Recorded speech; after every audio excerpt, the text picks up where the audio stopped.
जय श्री राम। भाई India versus England की जो ये सीरीज़ है ये कड़ाके की सीरीज़ रहने वाली है और यही मैंने आपसे कहा था जब मैंने इस सीरीज़ का रिव्यू किया था। मैंने आपसे कहा था कि इंग्लैंड जो है वो बेसबॉल जिसे कहते हैं उसका मजाक उड़ाया जाता है, लेकिन भारत के अंदर वो तैयारी करके आएंगे और आपको वो झटका दे सकते हैं और वही हुआ, इन्होंने झटका दे दिया। देखिए जी, पूरी तरह तो कोई नहीं कह सकता क्या होगा, कोई भगवान नहीं है यहाँ पे, लेकिन जो पीछे हिस्ट्री में मैं देखता हुआ आ रहा था जिस हिसाब से इंडियन क्रिकेट चल रहा है, मैं लगातार आपको बता रहा हूँ कि इंडियन टीम की क्या क्या प्रॉब्लम्स हैं और उसको देखते हुए मुझे ये लग रहा था कि चांसेस तो यही है कि इंडियन टीम जो है वो ये टेस्ट सीरीज़ हारने वाली है। अब ये इस सब के बारे में बात करेंगे और इस टेस्ट मैच के हारने के पीछे सबसे बड़े गुनाहगार कौन है इसके बारे में भी समझने की कोशिश करेंगे। आप वीडियो में आगे बढ़ने से पहले इसको लाइक कर ले, शेयर कर ले और चैनल को कर लीजिए सब्सक्राइब। चलिए जी, सबसे पहले बात किया जाए तो मैं आपसे बात करता हूँ जी स्कोर कार्ड की कि आज के दिन का स्कोर कार्ड रहा क्या। देखिए जी, स्कोर कार्ड की अगर बात की जाए तो आपको पता ही है पहले ही इंग्लैंड ने बैटिंग की थी, 246 रन बनाए थे उन्होंने 64 ओवर के अंदर। लग रहा था कि इंडिया ने इनको रिस्ट्रिक्ट कर दिया, लेकिन उन्होंने रन तेज़ बनाए थे। उसके बाद इंडिया की बैटिंग आई, इंडिया ने 436 रन मारे। सबको लग रहा था कि इंडिया चढ़ गया है और इंडिया इस मैच को आराम से ले जाएगा, लेकिन मैंने आपको वीडियो दिया था कि अभी भी मैच ख़त्म नहीं हुआ है, इंडिया फंस सकती है। सेकंड इनिंग्स में इंग्लैंड ने सबकी हालत कर दी पतली और बना दिया 420 रन, जो कि अनथिंकेबल था। ठीक है जी, 196 रन मारे ओली पोप ने और वो पूरी टीम को जो है लेता ही गया। ऊपर से डकेट ने भी 47 रन मारे थे।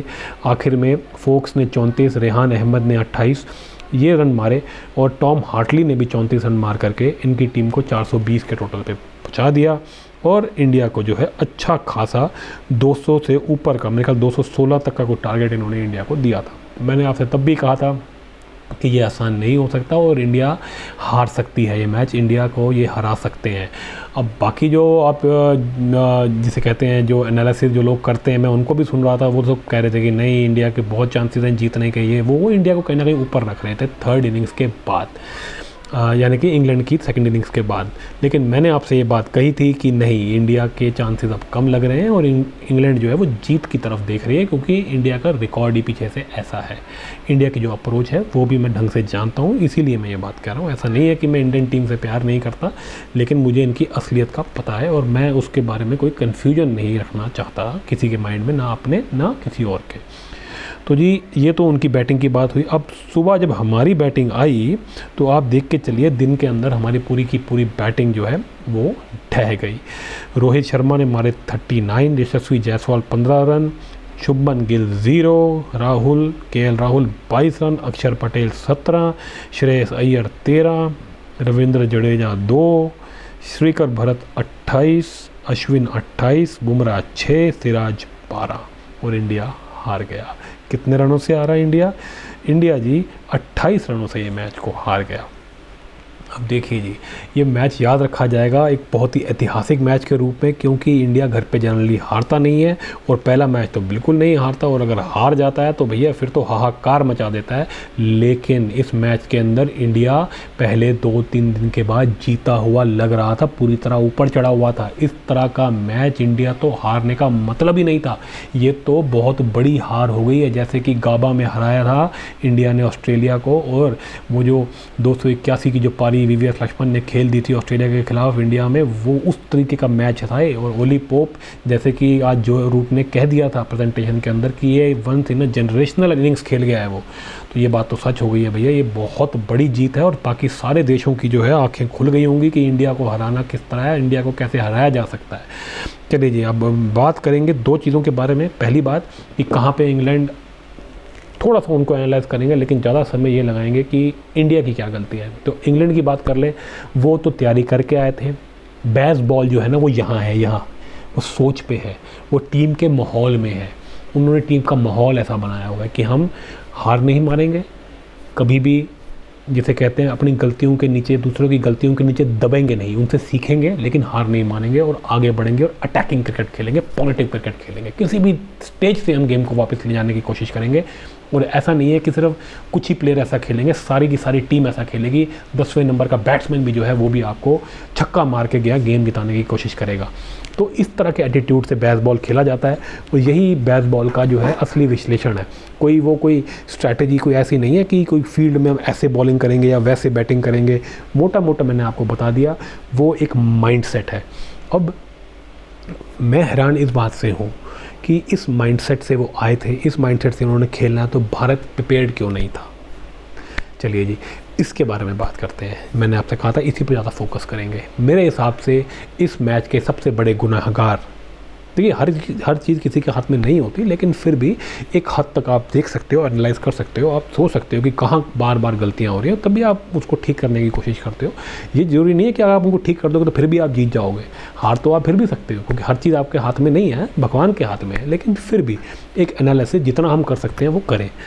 देखिए जी, पिछले कितने मैचेस के अंदर मैं लगातार ये बात कह रहा हूँ। मैंने वर्ल्ड कप 50 ओवर का हारने के बाद भी ये बात कही थी कि सबसे बड़े गुनाहगार आपके राहुल द्रविड़ हैं, टीम मैनेजमेंट है।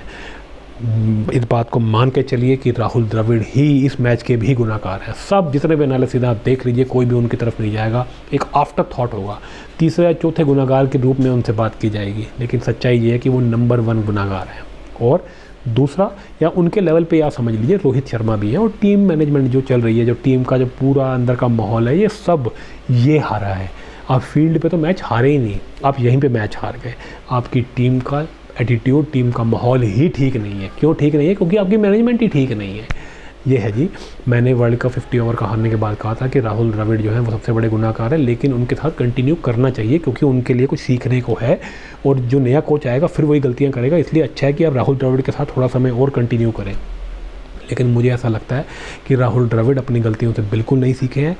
कहीं ना कहीं जो है राहुल द्रविड़ भी उसी धंधे में लगे हुए हैं जिस धंधे के अंदर ये बाकी ब्रांड्स लगे हुए हैं, यानी कि पैसे बनाओ, फ़र्क नहीं पड़ता, कुछ करो, बस टिके रहो, पैसे बनाओ जब तक बैठे हो टीम के अंदर। मारो गोली, इंडिया जीतता है जीते, ना जीता ना जीता, हम जो है अपने ब्रांड बना करके पैसे बनाए। अब राहुल द्रविड़ भी ऐड कमा रहे हैं, मोटी सैलरी ले रहे हैं, घूम फिर रहे हैं, बड़ा कुछ कर रहे हैं, मेहनत भी कर रहे हैं, लेकिन अच्छे पैसे बन रहे हैं। इंडिया हारती है तो हारे, लोग तो क्रिकेट देख ही रहे हैं, क्या फ़र्क पड़ता है आप जीते या नहीं जीते। लेकिन ऐसा कब तक कंटिन्यू कर सकते हैं भैया? आप ये मैच स्ट्रैटेजी से हारे हो, आप ये मैच दिमाग से हारे हो। ये रोहित शर्मा और विराट कोहली के ऊपर सारी बातें डालना तो ठीक है कि भैया प्लेयर ये गलती करे, या श्रेयस अय्यर ऐसे नहीं खेला, या केएल राहुल जो है वो ऐसे नहीं खेला, उनकी गलतियां हैं अपनी जगह, लेकिन सबसे बड़ी गलती बार बार एक ही हो रही है, वो है स्ट्रैटेजी की। और वो राहुल द्रविड़ ड्राइव करते हैं, वो रोहित शर्मा ड्राइव करते हैं, वो टीम की जो मैनेजमेंट है वो ड्राइव करती है। अब गलतियां जो है वो बीसीसीआई के लेवल तक पहुंच गई हैं, क्योंकि बीसीसीआई इनके ऊपर कोई काम नहीं कर रहा है। इसका मतलब जय शाह भी जो है इसके जिम्मेवार हैं।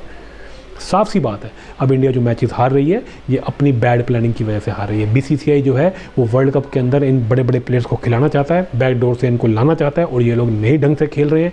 ये लोग वाइट बॉल के अंदर सूट ही नहीं करते हैं, और वाइट बॉल में ये बेकार कर रहे हैं, इंडिया को वर्ल्ड कप हरा देते हैं इसलिए। और इनको जो है फिर वाइट बॉल में जो ये बुरा खेल रहे हैं उसकी वजह से ये रेड बॉल में भी जो है इनका परफॉर्मेंस ठीक नहीं आ रही, क्योंकि उनके माइंडसेट में वो बातें अटक गई हैं। अब बीसीसीआई चाहता है कि इन बातों को कारपेट के नीचे छुपा दिया जाए, इनको खिलाओ जितना खिला सकते हो, क्योंकि ये ब्रांड है, इनसे बीसीसीआई पैसे बनाता है। अब ये जो है गलतियों पे गलतियां कर रहे हैं, जो मेन बड़ी बड़ी बातें हैं उन पे कोई ध्यान नहीं दे रहा, फिटनेस पे कोई बात नहीं कर रहा, फॉर्म पे कोई बात नहीं कर रहा, अप्रोच पे कोई बात नहीं कर रहा। भैया इस टीम को उन्होंने अपनी टीम के एटीट्यूड से ही हरा दिया। उनकी टीम का जो माहौल है आप उसी से हार गए। साफ बात है, इंडिया जो है वो सिर्फ स्किल पे खेलती है कि अपना अपना जाओ फील्ड पे उतरो, मोटा मोटा प्लान बना लिया, बाकी प्लेयर अपने आप अपनी स्किल पे देख लेगा।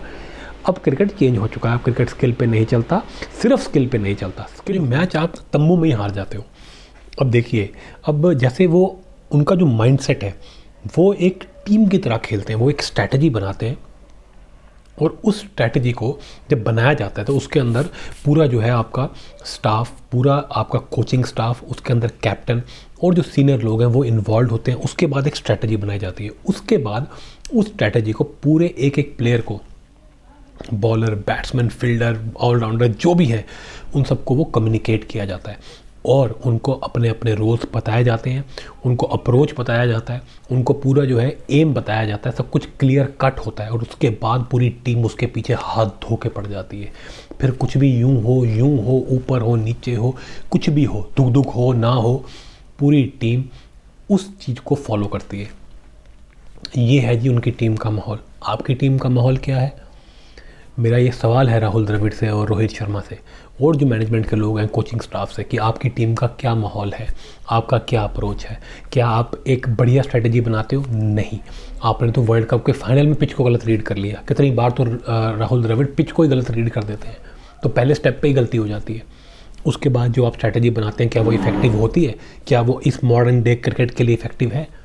आप वही स्ट्रैटेजी बना रहे हो जो इंडिया हमेशा से खेलता आ रहा है, जैसे कि जैसे विराट कोहली और जैसे कहते हैं रवि शास्त्री जिस तरीके की इनिशियल स्ट्रैटेजी बनाते थे, मुझे लगता है आप तो वो भी नहीं कर पा रहे मेरे हिसाब से, तो कि बस पिचेस थोड़ी सी ऐसे कर लो, मोटा मोटा अश्विन खिला लो, जडेजा खिला लो, मोटा मोटा बाकी वो खुद देख लेंगे, ये आपकी स्ट्रैटेजी है। तो आप नंबर 1 पहली स्टेज पे ही गलती करते हो। कंडीशन को गलत रीड करना, अच्छी से प्लान्स नहीं बनाना, उनके सारे बैट्समैन के लिए प्लान्स ही नहीं होते। आपके जो सारा फोकस होता है वो शायद टॉप के या भी 2-3 प्लेयर जो होते हैं मेन, उनके लिए होता है। बाकी जो प्लेयर है आप उनके लिए स्ट्रैटेजी नहीं बनाते। अगर वो अटक जाए, अगर वो टिक जाए, तो आपके पास ना प्लान बी है ना सी है, कुछ नहीं है आपके पास। आपके जो बॉलर हैं वो बगले झाँकते दिखते हैं। ये है जी राहुल द्रविड़ और रोहित शर्मा की जो उनकी जो स्ट्रैटेजी है, जो उनका अप्रोच है, जो उनकी स्ट्रैटेजी है, उसका फ़र्क, कितना फ़र्क है आप देखिए इनका और इंग्लैंड के बीच में। उसके बाद क्या आप जो एक स्ट्रैटेजी जो भी बनाते हैं, चाहे गलती बनाते हैं, क्या उसको कम्युनिकेट करते हैं? मुझे तो नहीं लगता। क्यों? क्योंकि हर कोई अपने अपने तरीके से खेल रहा है। इंग्लैंड पूरी टीम एक तरीके से खेलती है, लेकिन आपकी जो टीम है वो एक तरीके से नहीं खेलती। वो खेलती है ऐसे कि हर कोई कोशिश कर रहा है अपने आप को उस तरीके से खेलने के लिए, खेल पाया तो ठीक, नहीं तो आउट। ये जो होता है, ये स्ट्रैटेजी जो आप ऊपर से बनाकर देखते हैं, वो एक बोझ की तरह अपने ऊपर लिए हुए हैं कि भैया हमको तो ऐसे ही बोला गया खेलने के, हमसे तो ऐसे खेला ही नहीं जाता। क्या एक एक प्लेयर के साथ बैठ करके बताया जाता है कि हमारी स्ट्रैटेजी को हम किस तरह उसको जो है अचीव करेंगे, हम किस तरह उसको अप्लाई करेंगे फील्ड के ऊपर? क्या ये बताया जाता है? ये जिस प्लेयर को दिक्कत हो रही है कि मेरे को जिस हिसाब से बताया जा रहा है मैं उस हिसाब से नहीं खेल पा रहा, तो उसकी क्या मदद की जाती है? इंग्लैंड में तो दिख रहा है भाई, पहली इनिंग्स के अंदर जो गलतियां की थी वो उनके प्लेयर्स ने उसके ऊपर इम्प्रूव किया। चाहे आप हार्टली को देख लीजिए, चाहे आप पोप को देख लीजिए। ज़रूरी नहीं है कि सारे के सारे आपको जो है वो अपनी गलती को ठीक करके दिखा देंगे एक या दो दिन के अंदर अंदर ही, लेकिन अगर एक भी करके दिखा दे तो आपका जो है मैच जो है आप बचा सकते हो, निकाल के ले जा सकते हो। वही हुआ, ओली पोप ने, हार्टली ने जो है अपनी गलतियों से सीखा और वो मैच निकाल के ले गए।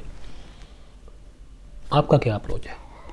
आपकी जो स्ट्रैटेजी है, आप क्या कम्युनिकेट कर पाते हो सब तक कि नहीं कर पाते हो? लगता तो नहीं है। हर कोई अपने अपने तरीके से खेलने की कोशिश करता है, क्योंकि आप स्किल बेस छोड़ देते हो कि तेरे पे ये कहानी। जब स्ट्रैटेजी कमज़ोर होगी तो बंदे क्या करेगा? उसको ये नहीं पता कि जो ये मुझे कह रहे हैं अगर ये नहीं चला तो मैं नेक्स्ट क्या करूँगा। करना तो फिर मुझे, अगर फंस गए तो मुझे वही करना है जो मेरे को करना है, तो मेरे पे बात आ जाएगी। तो मैं इनकी पहली बात ही क्यों मानूँ? मैं तो फिर वही करता हूँ जो मेरे को करना है। ये है आपकी कम्युनिकेशन की प्रॉब्लम्स। और क्या अगर आप कम्युनिकेट कर देते हैं उसके बाद प्लेयर्स करते हैं? नहीं करते हैं, नहीं करते हैं, क्योंकि ज़्यादातर तो ब्रांड्स हैं। अब ब्रांड्स के साथ क्या होता है, चाहे वो रन बनाए या ना बनाए, वो टीम में खेलेगा ही खेलेगा, तो उसको आपकी बात मानने की ज़रूरत क्या है? ये प्रॉब्लम्स हैं। ये प्रॉब्लम्स बीसीसीआई से लेकर के, राहुल द्रविड़ से लेकर के रोहित शर्मा तक आ चुकी हैं, और उसके साथ साथ जो मैनेजमेंट के अंदर है सबके साथ ये प्रॉब्लम हो चुकी है। इसीलिए आपका सत्यानाश हो रखा है, इसीलिए आप जो है ये टेस्ट मैच हारे हैं। अब बात कर लेते हैं जी इंडिविजुअल प्लेयर्स की। देखिए उनका भी कोई ना कोई रोल तो है ही। अब जीते हारे हैं तो भैया उसके अंदर गलती तो है ही, लेकिन इस पर भी थोड़ी थोड़ी बात हमको करनी ज़रूरी है। तो बात कर लेते हैं रोहित शर्मा। ये तो प्लेयर ही 40 रन का है, 40-50 रन, 50 तो बहुत ज़्यादा हो गए, 35-40-45 रन का प्लेयर रह गया है, चाहे कोई भी फॉर्मेट खिला लो, वनडे, T20 या टेस्ट मैच। क्यों है ये टीम में मुझे तो पता ही नहीं। टेस्ट मैचेस तो छोड़िए, मुझे लगता है ये बंदे को रिटायरमेंट ले लेनी चाहिए, लेकिन लगता है बीसीसीआई इसको खिलाना चाहती है T20 वर्ल्ड कप, तो इसको खिलाएगी भैया। रोहित होता रहता है, फैंस जो बाल लड़वा देते हैं इनकी PR एजेंसीज, तो सारी जो बात है वो घूम जाती है। और रोहित रन नहीं मार रहा, उस पर किसी का ध्यान ही नहीं जाता, क्योंकि फ़ैन जो है वो विराट और उसके फ़ैन लड़वा देते हैं ये लोग। बीसीसीआई पैसा बनाने में इंटरेस्टेड है, तो लगे रहो। यशस्वी जायसवाल, इस लड़के के साथ देखिए नया लड़का है, अच्छा है, इसके अंदर काफ़ी टैलेंट है, लेकिन इसके अंदर एक बात देखने में ये आ रही है कि ये जो है ना प्रेशर में ये भी गलती करता है। लेकिन मुझे ऐसा लगता है कि ऑब्वियसली अभी इतना नहीं खेला, लेकिन मुझे ऐसा लगता है कि इसको जो है ढंग से कम्युनिकेट नहीं किया जा रहा, इसको ग्रूम नहीं किया जा रहा ढंग से। देखिए हर कोई ऐसे बड़ा प्लेयर नहीं बन जाता, थोड़ी ग्रूमिंग की ज़रूरत होती है, हर कोई विराट कोहली टाइप नहीं होता। और बाकी टीमें करती हैं, ऑस्ट्रेलिया करती है, इंग्लैंड करती है। प्लेयर को ग्रूम किया जाता है, उसको समझाया जाता है, धीरे धीरे वो इम्प्रूव करता है। मुझे लगता है यशस्वी जायसवाल के साथ ये चीज़ नहीं की जा रही, क्योंकि कहीं ना कहीं वही बात है, किसी और की जगह बनाने होगी तो इसको ज़्यादा पुश ना करो, ये गलतियां करे, अपने आप टीम से बाहर हो जाए ताकि कोई और खेल ले तो उसकी जगह बच जाए। तो ये इस तरह की पॉलिटिक्स भी चलती है टीम में, तो हो सकता है ये बेचारा वहाँ पर फंसा रहा हो। लेकिन अपनी गलती है, अपनी गलती भी है, इवेंचुअली रन तो बनाने ही पड़ते हैं, चाहे आपको सपोर्ट मिले ना मिले। तो हाँ, ये प्रेशर में देखे अभी समझ में आ रहा है कि सेकंड इनिंग्स में या प्रेशर की इनिंग्स में ये लड़का विकेट थ्रो कर जाता है। शुभमन गिल का तो मैं कई बार बता चुका हूँ, कितने एनालिसिस में बता चुका हूँ कि ये लड़का जो है, इसको सुपरस्टार इतनी जल्दी बना देगा कि शायद पूरे भारत के इतिहास में कभी कोई इतनी जल्दी सुपरस्टार बना ही नहीं होगा। ये बिना कुछ खास किए सुपरस्टार बन गया। हाँ, एक इसने 200 मारा है, मैं मानता हूँ, गावा में भी ये ठीक ठाक खेला था, लेकिन कुछ ऐसा नहीं कर दिया कि इसने अपना मतलब सब कुछ अचीव कर लिया। इसने विराट का भी कर लिया, तेंदुलकर का भी कर लिया, और ये उनके लेवल का सुपरस्टार बना घूम रहा है। ये बना घूम रहा है भैया, ये लड़का बना घूम रहा है सुपरस्टार। कितने मैच जिताए हैं ये बताओ आप। इस लड़के की बैटिंग जो है वो पूरी तरह प्रभावित हो चुकी है, ये सुपरस्टार बना घूम रहा है, और मुझे लगता है ये टीम से जाएगा। अब मुझे लगता है ड्रॉप होके ही ये जो है इसका ठीक होगा, वरना आईपीएल ने पैसे कमा लिए हैं, बहुत एंडोर्समेंट्स मिल गई हैं, और जो है आपको पता ही है बाहर और क्या क्या चल रहा है, बॉलीवुड ये वो सब कुछ चल रहा है कनेक्शन इसका। तो मुझे लगता है ये जो है इसका जो है डिरेल ना हो जाए करियर। अब वो इनके हाथ में है कि पैसा तो कमा लिया है, अब खेलना चाहते हैं कि आगे अच्छा नहीं भारत के लिए, या पैसे कमा के खुश हैं आईपीएल का, तो ठीक है 2 महीने खेलो, उसके बाद अपना ऐश करो। पता नहीं क्या है अब इनके ऊपर ही है। बाकी मुझे लगता नहीं कि अब इनके साथ टीम को परसिस्ट करना चाहिए, या अगर करना चाहिए तो फिर भैया इनको अल्टीमेटम दो कि रन आने चाहिए, नहीं तो आप गए। ज़्यादा समय नहीं है मुझे लगता है शुभमन गिल के पास। अब केएल राहुल तो देखिए जी यही है, जब प्रेशर नहीं होता तब ये खेल जाता है, जब प्रेशर होता है तब ये हाथ खड़े कर देता है। तो वही है, आज खेलना चाहिए था, जिताना चाहिए था। आपके ऊपर भागदौड़ थी, क्यों नहीं जिताया आपने? फिर आप कहते हो जी बहुत बढ़िया है केएल राहुल, ये पहले ड्रॉप हो चुका था हर फॉर्मेट से, लेकिन इसको पिछले दरवाजे से कीपर बना के वापस लाया गया। अब कीपर बना के इसको खिलाते हैं तो टेस्ट मैच में कीपिंग नहीं करता भैया, क्यों नहीं करता? टेस्ट मैच में भी कीपिंग कर लेना। जब बाकियों में करा दिए, इसको कीपर बना ही दिया, तो टेस्ट मैच में भी करा लो। लेकिन टेस्ट मैच में जो राजा साहब हैं वो इतनी ज़्यादा, कौन इतना लंबा कीपिंग करे, कौन इतना ज़्यादा बार बार बैठे उठे झुके, कौन करेगा वो? तो उतनी फिटनेस नहीं है कि शायद, या जो भी है ठीक है, हो सकता है फिटनेस का इशू। लेकिन मेरा पॉइंट ये है कि अगर बंदा टेस्ट मैच में कीपिंग नहीं कर रहा लेकिन बाकी फॉर्मेट्स में कीपिंग कर रहा है, ये ठीक नहीं है। ऐसा लगता है कि कहीं ना कहीं आप केएल राहुल को फिट करने के लिए ये जो आपके राहुल द्रविड़ साहब है ये सारे परपंच कर देंगे, ऐसा लगता है। अगर रन नहीं बनाओगे तो भैया ये बातें तो उठेंगी। जी, केएल राहुल के बाद बात करते हैं जी अक्षर पटेल की। देखिए अक्षर पटेल ने इम्प्रूवमेंट तो दिखाई है, और बैटिंग में इसकी इम्प्रूवमेंट आई है, इतने बॉलिंग भी ठीक ठाक कर लेता है।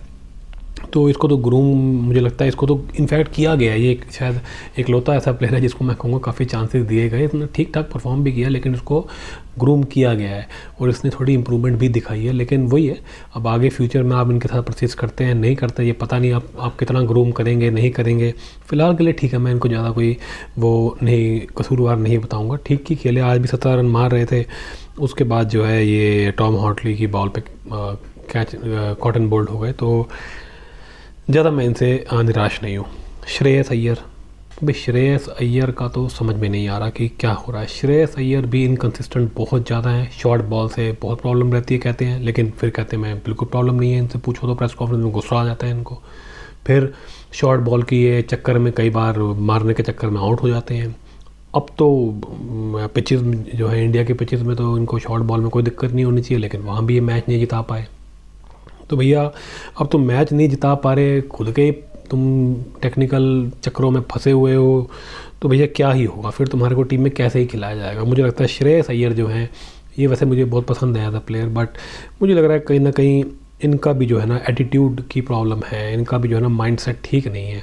हो सकता है जो टीम का ओवरऑल माइंडसेट जो है ही नहीं, जो टीम की कोई प्रॉपर प्लानिंग नहीं होती, कोई टीम का कोई जैसे कहते हैं कोई प्लान नहीं होता, कोई अच्छा माहौल नहीं है ड्रेसिंग रूम का, शायद उस वजह से भी ये अंडर परफॉर्म कर रहे हैं, इनके ऊपर प्रेशर रहता है।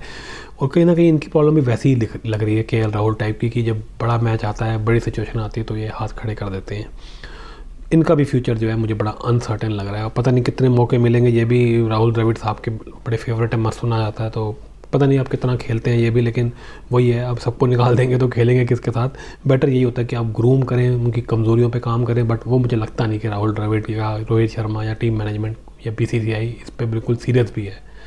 मुझे नहीं लगता कि वो बिल्कुल सीरियस है इस बात पे कि इनका साथ क्या करना है और क्या नहीं करना है। अब जी आगे बात कर लेते हैं रविंद्र जडेजा। 2 रन मारे हैं रविंद्र जडेजा को, तो भैया इनका करियर देखो यार। अब मुझे लगता है इनको वाइट बॉल से ना इनको छुट्टी करो इनकी, ताकि ये पूरी तरह फोकस कर पाएँ रेड बॉल के ऊपर। और ठीक है, बॉलिंग ठीक कर लेते हैं इंडिया में, बैटिंग भी पहले इनिंग्स में ठीक की थी, सैकड़ा मिस कर दिया था, लेकिन आज करना चाहिए था। बड़ा प्लेयर है यार, ये कोई छोटा प्लेयर नहीं है, विराट कोहली के टाइम से खेल रहा है यार, इतने साल हो गए हैं, इनको मैच जिताना चाहिए। पता नहीं बड़े प्लेयर भी वही गलतियां कर रहे हैं, मैं तो हैरान हूँ। मतलब अब रविंद्र जडेजा को भी एक स्ट्रॉन्ग मैसेज की ज़रूरत है इनको ना, मुझे लगता है वाइट बॉल से अब इनको ड्रॉप किया जाना ज़रूरी हो चुका है। और बैटिंग में यार इनको जिताने चाहिए बड़े मैच। बड़ा प्लेयर तभी बनते हो ना जब आप बड़े मैच जिताते हो।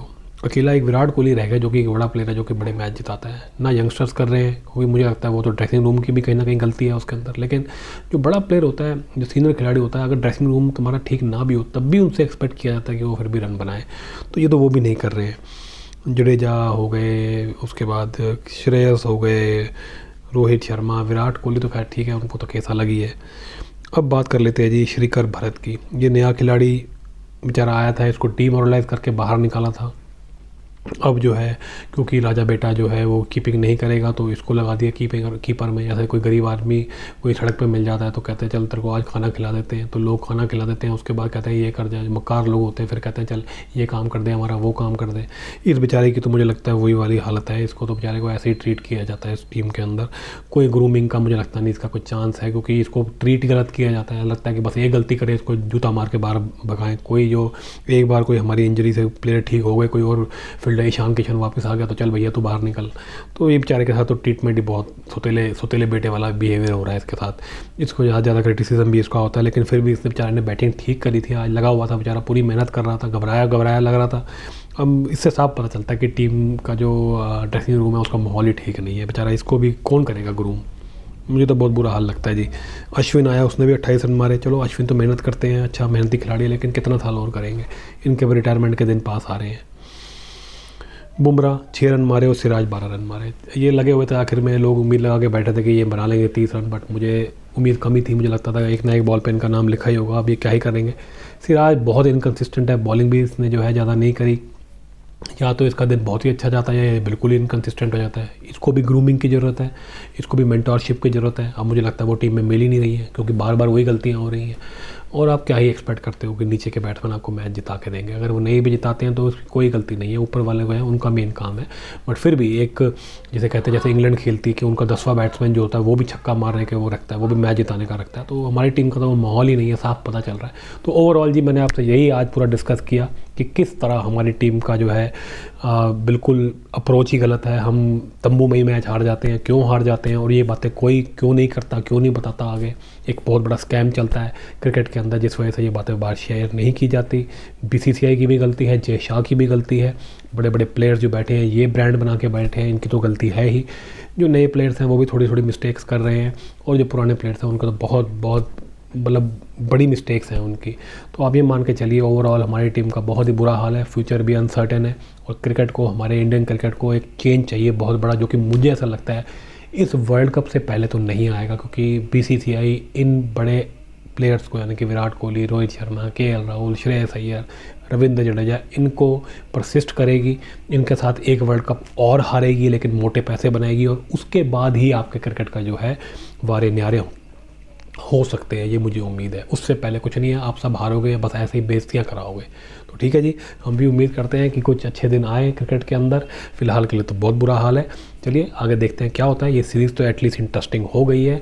इंग्लैंड को बहुत बहुत बधाई, बहुत अच्छा क्रिकेट खेला है। वो क्रिकेट का जो है स्तर चेंज कर रहे हैं, और क्रिकेट को बिल्कुल चेंज कर रहे हैं, जो कि होना चाहिए, जो कि एक्सपेक्टेड है। सबसे महंगा बोर्ड जो BCCI है और इंडियन क्रिकेट है, उनसे ये एक्सपेक्टेशन है, लेकिन वो इस पर ध्यान ही नहीं दे रहे। बट एटलीस्ट इंग्लैंड ये काम कर रहा है, उनको बहुत बहुत बधाई। और इंडिया जो है आगे चल के हम उम्मीद करते हैं अच्छा खेले। चलिए जी, मिलते हैं आपसे अगले वीडियो में। अगर आपको ये वीडियो अच्छा लगा हो तो इसको लाइक शेयर जरूर करें, और चैनल को सब्सक्राइब करना ना भूलें।